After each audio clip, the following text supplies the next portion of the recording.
Have you ever heard of the Watseka Wonder? It is the story of a young girl from Illinois who shocked America in the 1800s by claiming to be the ghost of a girl who lived decades ago. How did she prove it? Well, by showing knowledge of the past, things that were supposed to be unknown to her. This is the story of the strange and mysterious phenomenon that happened to an American farmer's daughter that left people asking, is it possible to cheat death itself? In the heart of Illinois lies the town of Watseka, a place that until the 19th century was known for its peaceful countryside and friendly locals. However, everything changed in the cold winter of 1877, which brought with it an event that would shake this sleepy town and the entire nation. That's because it was during this time that a farmer's daughter claimed not only to be haunted by the spirit of a deceased girl, but to actually become her from time to time. And it all started one day when the girl suddenly fell ill. It was a bleak January day when farmers Asa and Elizabeth Vennum noticed their daughter Lurancy, a seemingly healthy 13-year-old, collapsed unexpectedly. Concerned, they rushed to her side, finding her body shaking uncontrollably. They quickly realized this was no ordinary seizure. They dashed to the nearest doctor, who upon examining the girl declared it a case of insanity. He advised the couple to take their daughter back home. As they carried the unconscious girl back to their farmhouse, little did they know that this moment marked a turning point in their lives, a moment that would forever change their daughter and their town. As Lurancy lay in her bed, her parents anxiously watched over her, unsure of what the future held. Days turned into weeks, and Lurancy slowly regained consciousness. However, something was different now. She was no longer the same girl who had fallen ill. She could do things she had never done before, like playing the piano. But it wasn't just her behavior that was strange. Her appearance had changed, too. According to her parents, her eyes seemed distant, almost as if they belonged to someone else. It was almost like looking into the eyes of a completely different person. Lurancy also began talking about things that were unsettling.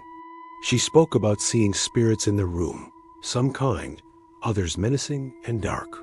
She also mentioned things related to a life that was supposed to have happened 12 years ago. These weren't just the ramblings of an insane girl.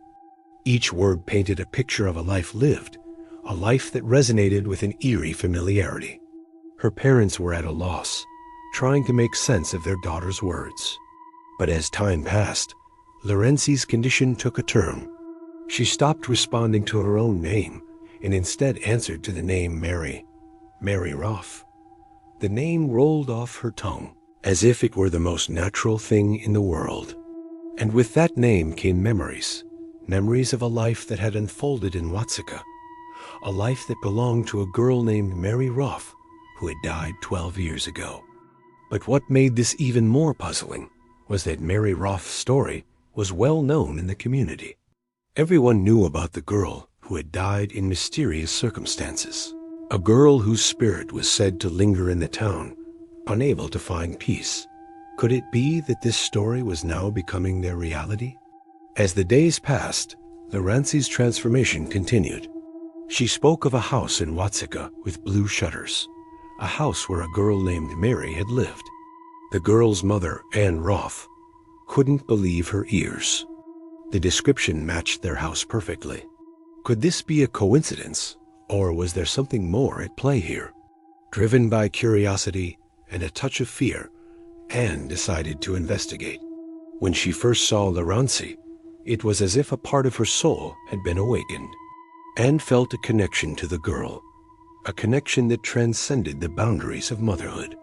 The moment she laid eyes on Lurancy, she knew in her heart that the girl was her Mary.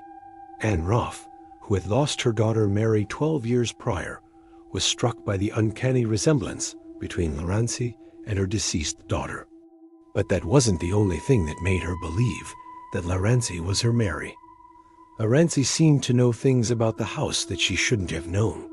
She pointed out drawers filled with trinkets that Mary used to cherish and spoke about, furniture placements that hadn't changed since Mary's time. She even greeted the neighbors by their names, even though Lurancy had never met them. All of this evidence pointed towards one conclusion. The girl who had come to their house wasn't just any girl. She was their Mary, who had somehow come back from the dead. Overwhelmed with emotion, Anne embraced the girl who she believed to be her Mary. In that moment of contact, something extraordinary happened. Lurancy immediately began acting like Mary, moving through the house with ease, opening drawers that Mary used to keep, and even pointing out the exact spot where her old bed stood.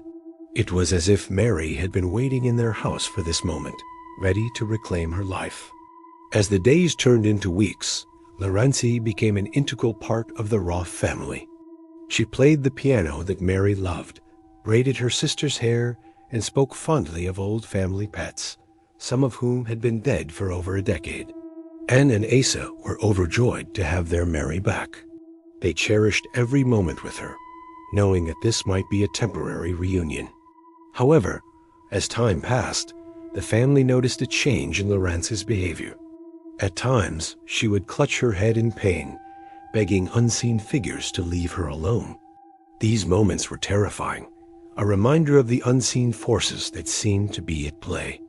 Despite these troubling signs, the family held on to hope. They hoped that Lurancy would remain Mary for as long as possible. And in the meantime, they reveled in the joy of having their beloved daughter back. During her time with the Roffs, Lurancy surprised everyone with her vast knowledge of music. She effortlessly played complex pieces on the piano, something that had always been a passion of Mary's. This was more than just a display of musical talent. It was a testament to the idea that Lurancy was indeed Mary, returned to finish the song that life had cut short. For the Roffs, this was a sign from heaven. It was as if Mary was reaching out to them, sharing her passions one last time. But as with everything in this strange saga, there was a darker side. While Lurancy played beautiful melodies during the day, at night, things took a sinister turn. She would thrash around in her sleep, mumbling in a strange accent about things that didn't make sense.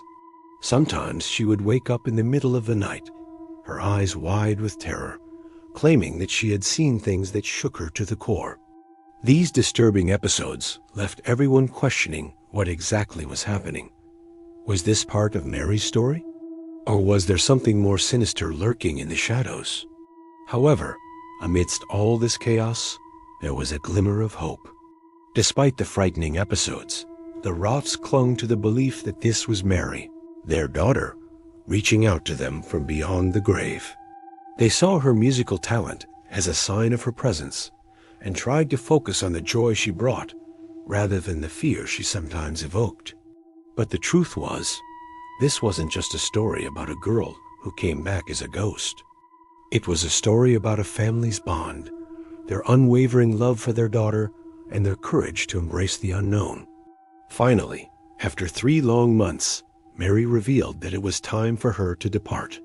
The Roffs were heartbroken, but understood that this was part of Mary's journey.